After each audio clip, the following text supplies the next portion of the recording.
If you're just tuning in, we've got a story that's dominating headlines worldwide tonight. The stunning U.S. military operation in Venezuela that led to the capture of Nicolás Maduro just days ago. And today, in a series of candid interviews and remarks, President Trump has been incredibly straightforward about what's next for that country. He's not mincing words, and some of his quotes are already going viral.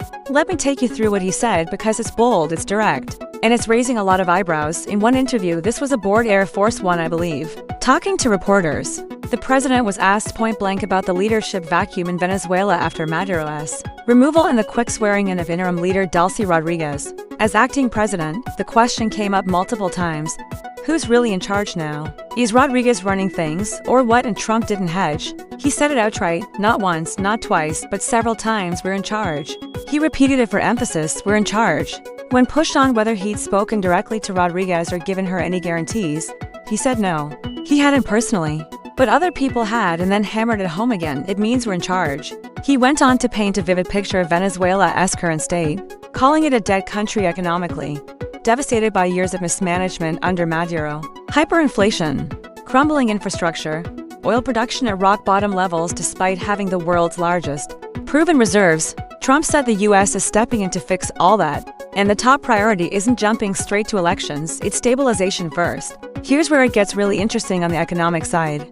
The president explained that major American oil companies, the biggest in the world as he put it, are lined up and eager to go in right away. He's spoken to them directly, he said, both before and after the operation. These companies will invest billions, yes, billions of dollars to rebuild the entire oil infrastructure from scratch. We're talking rusted pipelines scattered on the ground, outdated refineries, broken equipment, everything left to decay. But here's the key part he emphasized over and over: this won't cost American taxpayers a dime. We're not going to invest anything, Trump said. The oil companies will foot the bill upfront, fix everything, get production roaring again, and they'll be reimbursed through the oil revenues. In his words, they're going to go in, they're going to do a great job, and they're going to represent us well. He even nodded to history, saying the U.S. originally built much of Venezuela's oil industry decades ago, and now we're taking it back in a partnership that benefits everyone, especially the Venezuelan people and American interests. Trump laid out the roadmap clearly. Step 1, secure and rebuild the economy, get the oil flowing. Create jobs, restore basic services. Step 2, take care of the people, including the millions of Venezuelans who fled and are now in the U.S. or elsewhere. Only after that's solid, when the country's no longer a mess, as he called it, will they move to free and fair elections at the right time. And to make sure everyone understands the stakes, he issued a pretty stark warning: U.S. forces are still fully prepared and on standby for more action if needed. He mentioned being ready for a second wave, a much larger follow-up operation, if there is any resistance or if the new interim leadership doesn't cooperate fully.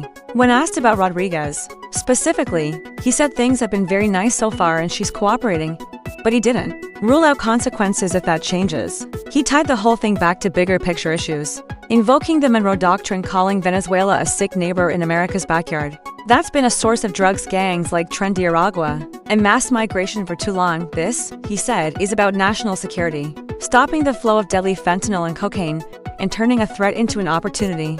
Now, reactions are pouring in from all sides. Supporters, including folks like Senator Lindsey Graham, who was part of some of these discussions, are praising it as tough leadership that's long overdue, cleaning up the hemisphere and protecting American lives. Critics, though, are calling it imperialism, raising questions about legality, congressional approval, and whether this is really about drugs or more about that massive oil wealth.